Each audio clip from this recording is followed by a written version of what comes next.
Bismillahirrahmanirrahim. Assalamualaikum warahmatullahi wabarakatuh. Baik, perkenalkan di sini saya Ana Khairunisa, Prodi Pendidikan Agama Islam semester 7.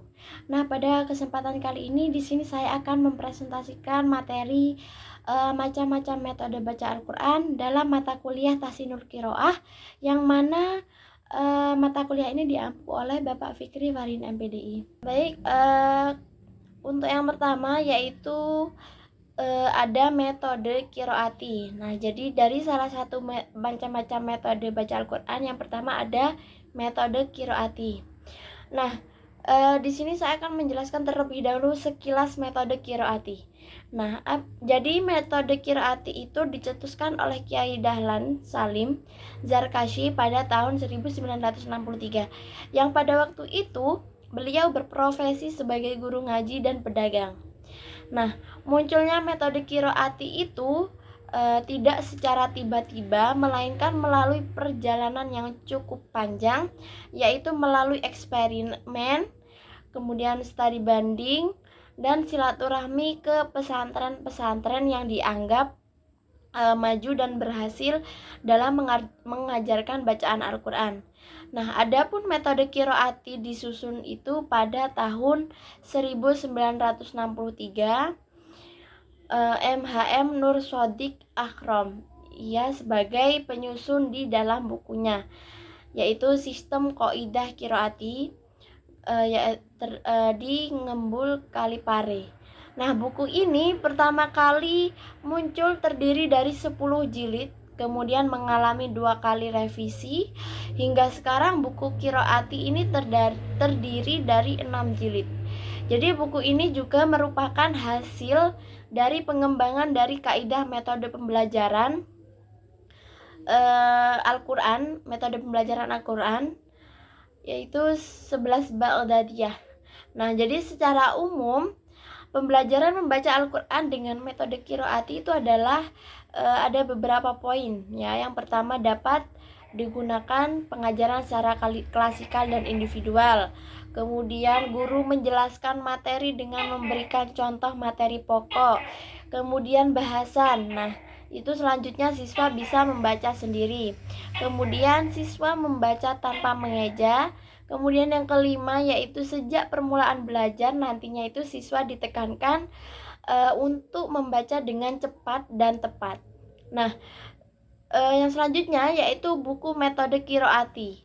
Nah, jadi dalam mengajarkan metode qiraati itu ada jilid 1 sampai jilid 6, yaitu jilid 1 itu adalah kunci keberhasilan dalam membaca Al-Qur'an.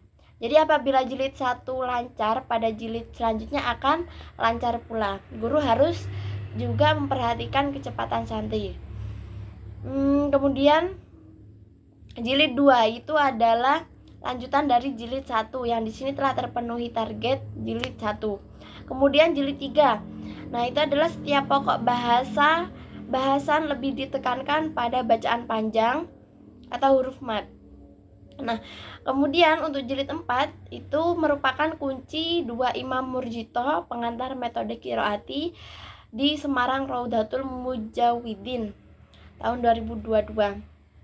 Nah, untuk jilid 5 itu merupakan lanjutan dari jilid 6. Nah, di sini diharapkan sudah harus mampu membaca dengan baik dan benar. Dan yang terakhir yaitu jilid 6. Nah, ini adalah jilid yang terakhir yang kemudian nantinya dilanjutkan dengan pelajaran juz 27. Nah, yang selanjutnya yaitu analisis keunggulan metode qiraati. Nah, dalam proses membaca Al-Qur'an pada metode qiraati, guru itu mengajarkan murid dengan langsung memasukkan dan mempraktekkan bacaan tartil sesuai dengan kaidah ilmu tajwid pada sistem pendidikan dan pengajaran metode qiraati ini melalui sistem pendidikan berpusat pada murid dan kenaikan kelas atau jilid, yang mana tidak ditentukan oleh bulan atau tahun, dan tidak secara klasikal tapi secara individual atau perseorangan. Nah, jadi dalam metode ini terdapat prinsip untuk guru dan murid. Nah, kemudian ada metode Iqra. Itu tadi metode qiraati. Untuk yang selanjutnya metode Iqra. Nah, sekilas tentang metode Iqra itu adalah yaitu suatu metode yang mana membaca Al-Quran yang menekankan langsung pada latihan membaca buku panduan Iqra yang terdiri dari 6 jilid. Nah, itu dimulai dari tingkat yang sederhana, tahap demi tahap, sampai pada tingkatan yang sempurna. Nah, jadi metode Iqra ini itu adalah suatu metode membaca Al-Quran yang menekankan langsung pada latihan membaca. Nah, adapun buku panduan Iqra itu terdiri dari 6 jilid. Ya, kemudian dimulai dari yang mudah atau sederhana sampai di tahap yang sempurna. Ditambah 1 jilid lagi yang berisi tentang doa-doa. Nah, kemudian itu tadi tentang sekilas metode Iqra. Kemudian prinsip.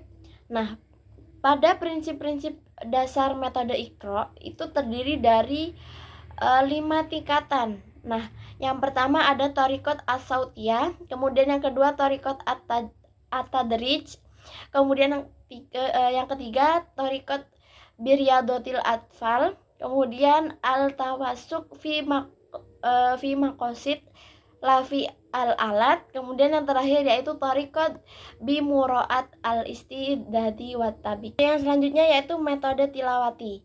Nah, sekilas metode tilawati itu menggunakan pembelajaran membaca Al-Quran, yaitu suatu metode atau cara belajar membaca Al-Quran dengan ciri khas menggunakan lagu ras dan menggunakan pendekatan yang seimbang antara pembiasaan melalui klasikal dan kebenaran membaca melalui individual dengan teknik baca simak. Jadi aplikasi pembelajaran dalam metode ini itu menggunakan lagu ras. Nah, lagu ras itu apa? Lagu ras itu merupakan lagu yang dipraktekkan dengan gerak ringan dan cepat. Kemudian yang keempat yaitu ada metode Yanbu'a. Di sini saya akan sedikit menjelaskan sekilas dari metode Yanbu'a.